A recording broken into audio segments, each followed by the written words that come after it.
Hey everyone, this is Lonnie and I'm back with another episode of Doki Doki Literature Club, and we're more poems here. Well, we're gonna share our poems with, and I decided we start with Natsuki because that's what we've been aiming for at this route.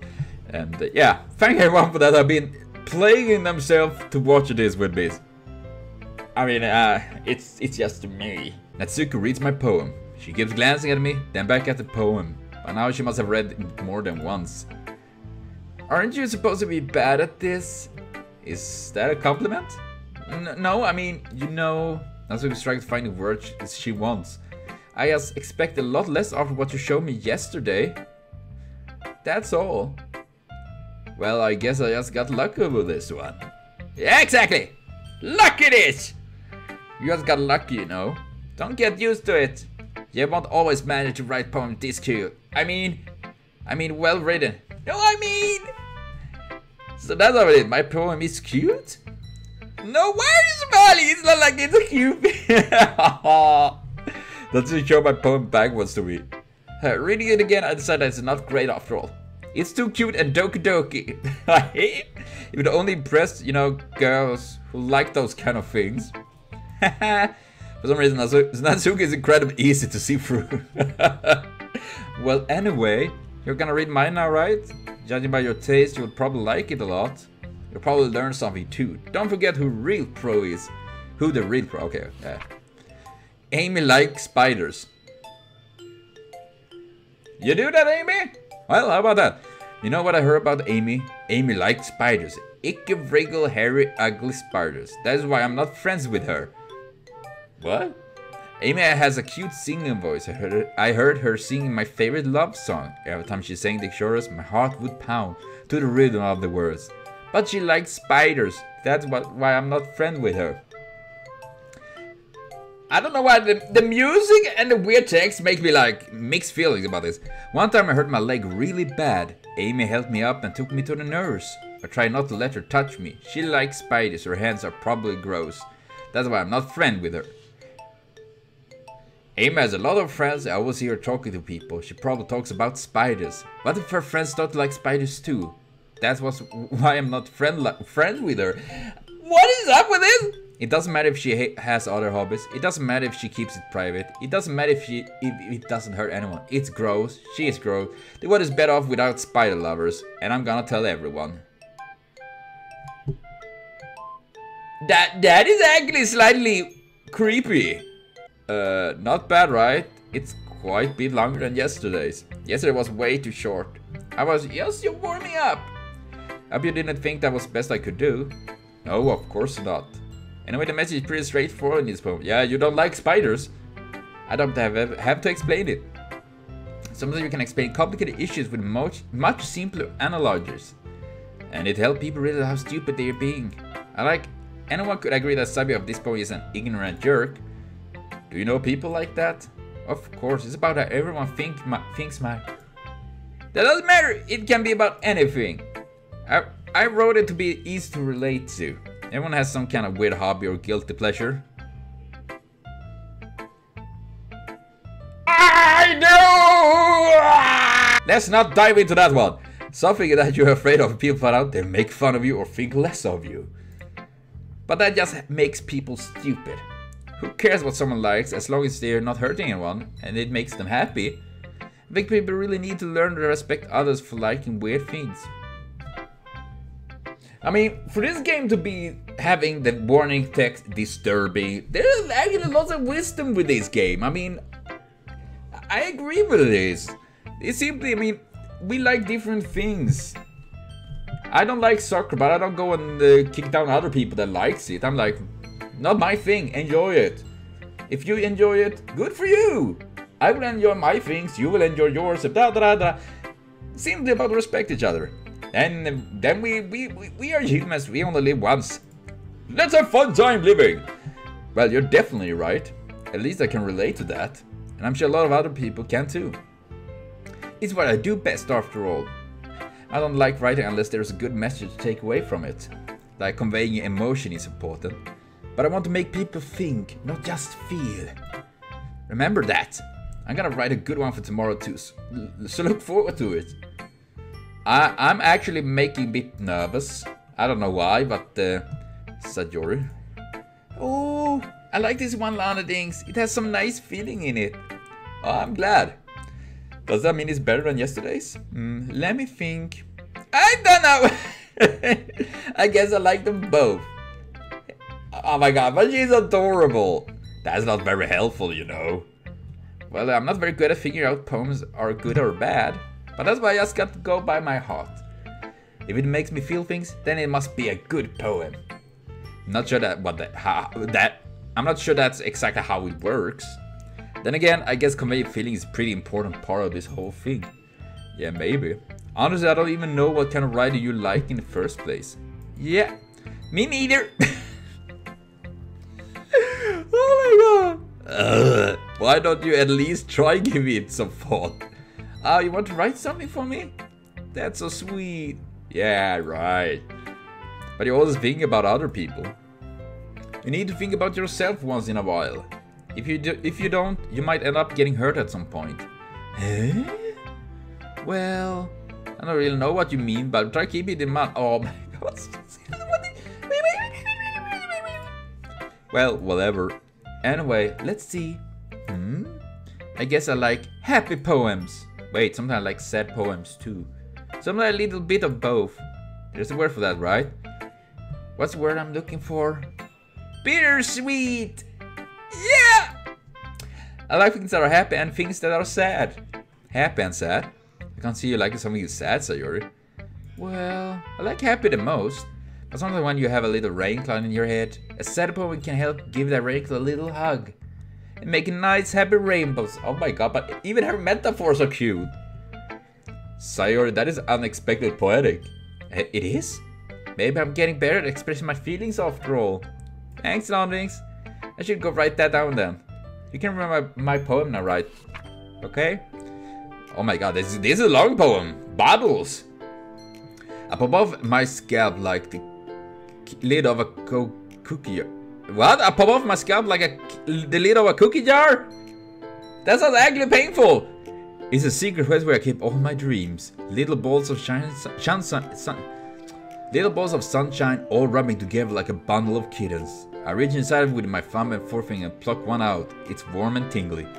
But there is no time to waste. I put it in a bottle to keep it safe. And I put the bottles in the shelf with all other bottles. Happy thoughts, happy thoughts, happy thoughts in bottle, all in a row. Well, I guess that is talk about bottle up your emotions. My collection makes me lots of friends. Each bottle is starlight to make amends. Sometimes my friend feels a certain way. Down comes a bottle to save the day. Night after night, more dreams. Friend after friend, more bottles. Deeper and deeper my fingers go. Like exploring a dark cave, discover the secret hidden in nooks and crannies. Digging and digging, scraping and scraping. It started getting actually a bit weird, creepy. I've loved dust off my bottle caps. It doesn't feel like time elapsed. My empty shelf could use some more. My friends took through my locked front door. Ah, hey, look, I mean, not took. Oh my god, I'm so dumb. My friend looked through my locked front door. Finally, all done, I open up and in come my friends. In they come in such a hurry. Do they want bottled that much? I frankly pulled them from the shelf, one after the other, holding them out to each and every friend, each and every bottle. But every time I let one go, it shattered against the tile between my feet. Happy thoughts, happy thoughts, happy thoughts in shards all over the floor. I mean, it's getting a bit sad. They were supposed to be for my friends who aren't smiling. They're all shouting, pleading, something. But all I hear is echo, echo, echo, echo, echo inside my head. Wow, seriously, this game have deep. Holy crap! I agree with it. So, do you really write this? Of course I did. Didn't I tell you yesterday I was gonna write the best poem ever? Yeah, but I mean, I didn't expect something like this coming from you. Monica taught me a whole lot, and I've been really in touch with my feelings recently. I see that. And I can really relate to that thing, you know, that as I take the poem is that, you know, you're sharing your energy with others, the positive energy you do have and all that, but it do drain on you. And sometimes you need to just take care of yourself and there's nothing wrong with that. We all need that. It's almost kind of creepy. Creepy? Well, not exactly. Maybe because I'm used to you cheerful. Blah, blah, blah, blah, blah, blah. Well, never mind. I'm thinking too hard about it. The point is, it came out good, so you should be proud of it. Oh, thanks. I feel like I was meant to express myself this way. It even helps me understand my own feelings a little bit better. Writing is like magic. Totally agree! You got a pretty passionate about this, huh? I hope you keep it up.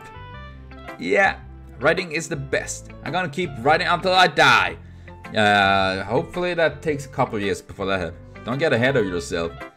So years old had a habit of getting obsessed with something before dropping it no more than a week later. Oh, I wonder if this is one of those times. But seeing the passion in her eyes make it hard for me to be pessimistic.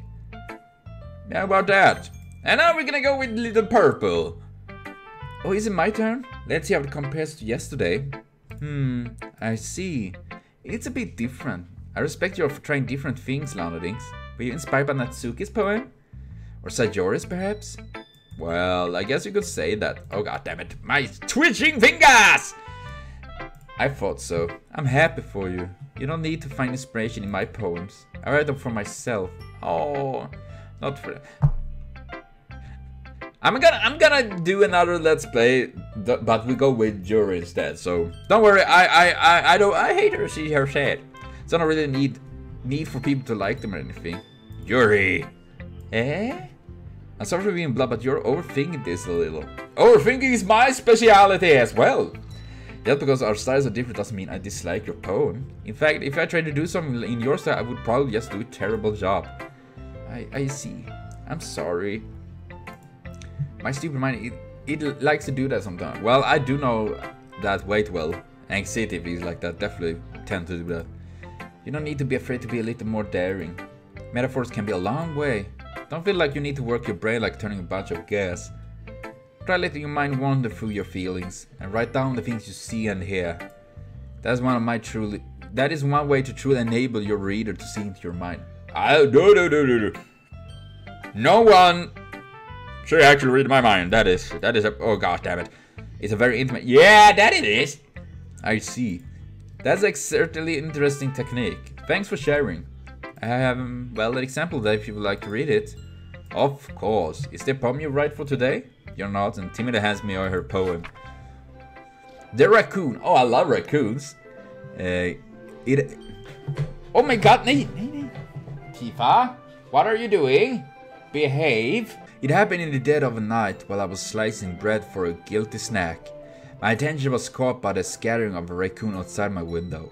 That was, I believe, the first time I noticed my strange tendency as an ordinary human? I gave the raccoon a piece of bread, my suspicion well aware of the consequences. Well aware that a raccoon that is fed will always come back for more. The enticing beauty of my cutting knife was the symptom. The bread, my hungry curiosity, the raccoon, an urge. The moon increments. Oh my god damn it, these hard words.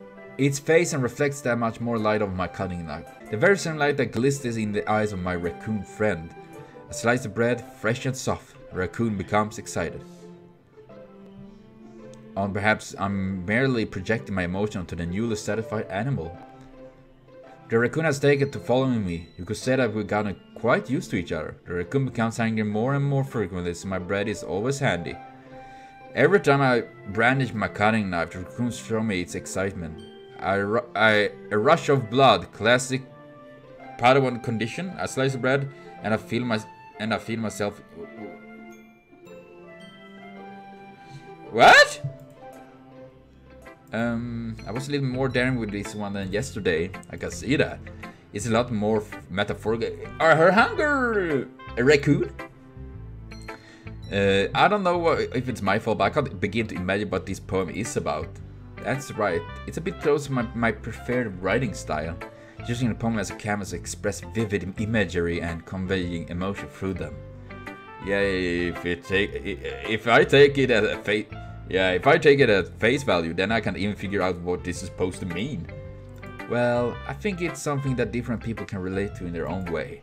I want to express the way it feels for me to indulge in my more unusual hobbies. It's those sorts of things I'm usually forced to keep to myself. So I sometimes enjoy writing about them. That's funny. Huh? Did Natsuki also write something about that? About someone being ridiculed for strange interest? Eh? She did? Yeah. She was talking about how it doesn't matter if you're into it as long as you're not hurting anybody. She's right. I mean, does she really feel that way? Yeah. It's not like you two have that in common. That's well interesting. To me, she seemed like the kind of person who would make fun of my hobby. But I suppose that's my fault for judging, isn't it? Please don't tell her I said that. Now, don't worry, I have no reason. Okay, well, thank you for sharing with me. After all, if I hadn't learned to embrace my own weirdness, I would probably hate myself. Yeah, don't hate your self. That didn't come out well. I might be ranting a little bit now, but I'm glad that you're a good listener. That is something people have been telling me for a long time. I mean, I don't know why. I mean, it's not like it's hard to listen and all that. You can hear a lot of things. Hi again, Lanodinks. How is the writing going? Alright, I guess. I'll take that. As long as it's not going bad. Well, that is good. I heard that you're applying yourself. Maybe soon you will come up with a masterpiece. I wouldn't count on that. God damn it, my fingers! Fuck you, fingers. You don't help me. You never know. Want to share what you wrote for today? Sure, here you go. I gave my poem to Monica. Alright, I like it, Lanodinks. Really? It's a lot cuter than I expected. Haha. Oh jeez. No. It kind of makes me think of something Natsuki would write. She's a good writer too. So take that as a compliment. Haha. If you say so. Yep. By any chance, have you read anything by Shel Silverstein? I can't say I have. Maybe a long time ago. He's famous for telling all kinds of stories in just a few simple words. His poems can be funny and daring or even sad. And sometimes they're only a few lines long. They might even feel like they're written for kids, but if you think about them, they can express views of the world that apply to anybody. I see. So you're saying that Natsuki is kind of like that? Sort of. Maybe she's just not an expert, but you probably won't find much filler in her poems. That might be easy to provide, but they are super to get the meaning through. So I can see why it would be your kind of poem to explore. But anyway, you want to read my poem now? I like the way this one turned out, so I hope you do too. Alright, let's take a look! Save me. Trying to resist the urge to sing. The colors, they won't stop. Bright, beautiful colors. Flashing, expanding, piercing. Red, green, blue.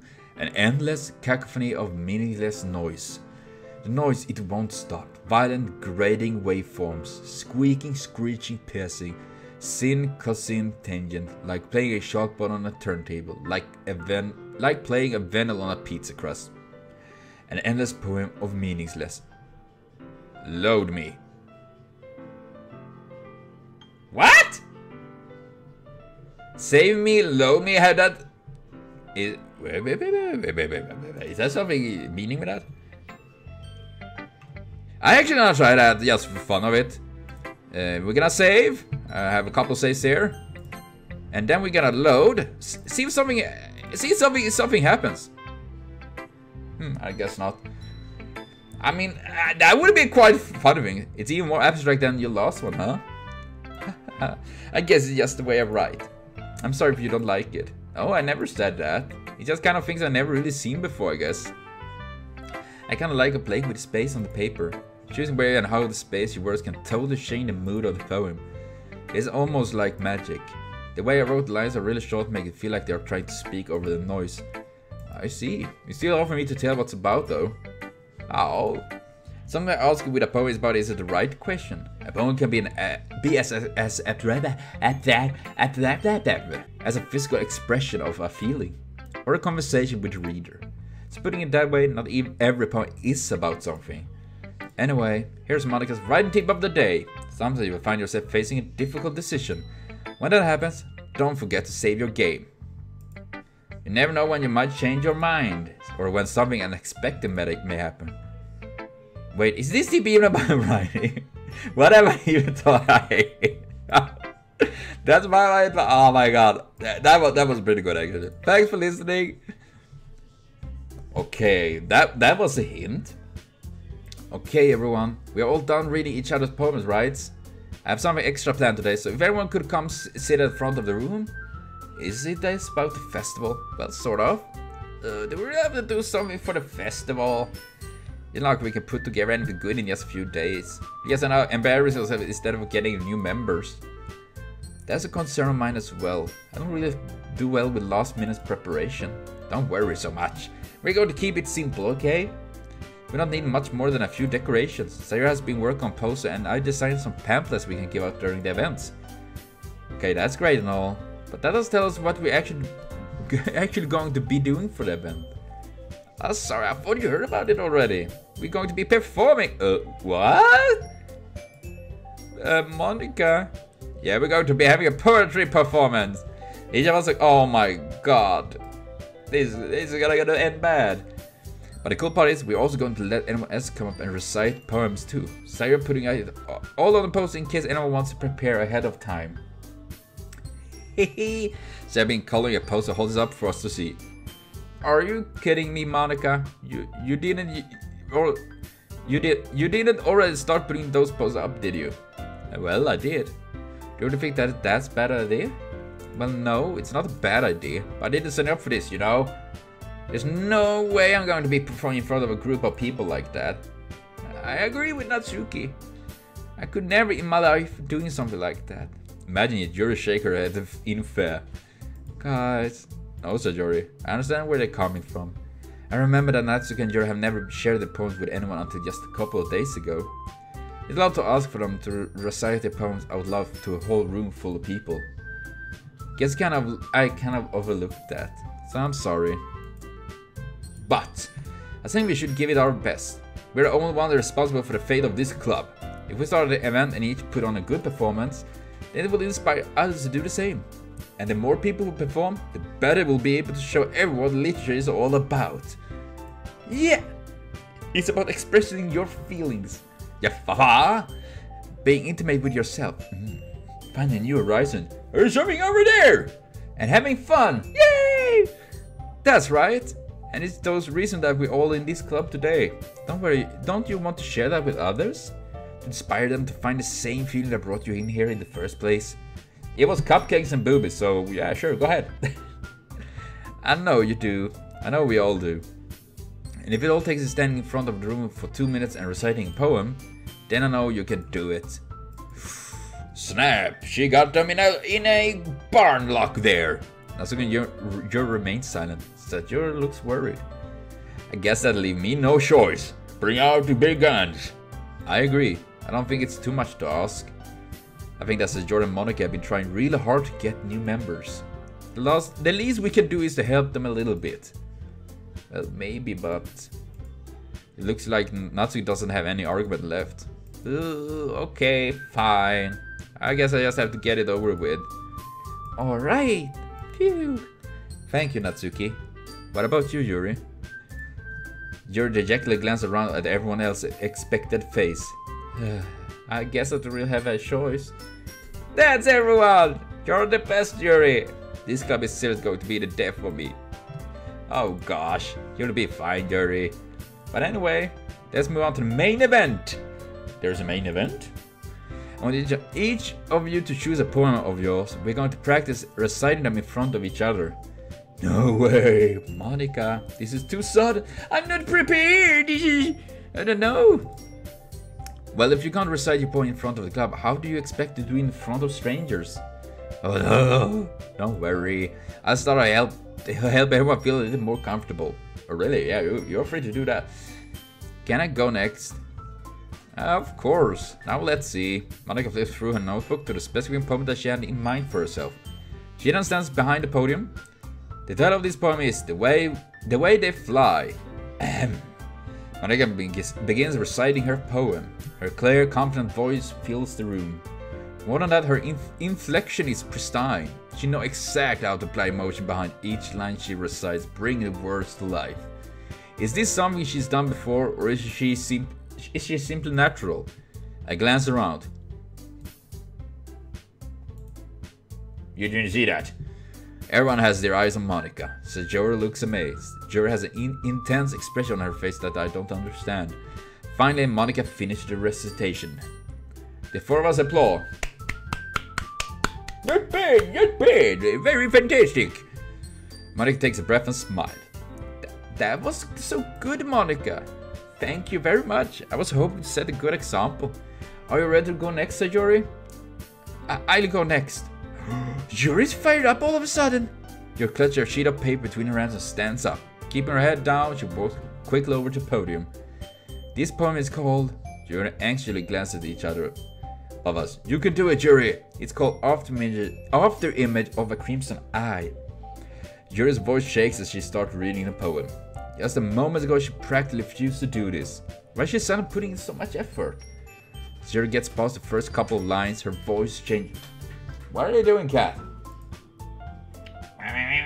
It's almost like what happens when Jory gets absorbed into her books. Her quavering words are formed into sharp syllables of fierce and confident woman. The poem is full of twists and turns in its structure that she enunciates with perfect timing. This must be a rare glimpse into the whirling fire Jory keeps concealed inside her head. Suddenly, she's finished. Everyone is stunned. Jory snaps back into reality and glances around her as if she bewildered her even herself. It's up to me to save the situation. I'm first to start applauding. I don't need hands to applaud. Everyone joins me afterward and we give Jory the recognition she deserves. It's not that we didn't want to applaud for it, but we were caught off so off guard that we must have forgotten. As we applaud, Jory holds the poem in her chest and rushes back into her seat. Jory, that was really good. Thank you for sharing. And I will cut this video for now, and I will be back with more Doki Doki Literature Club very soon, of course. So thank you everyone for watching so far. Remember to comment, share, subscribe, and like for more. It means super much to me, and see you later on. And most of all though, have a continued super great day.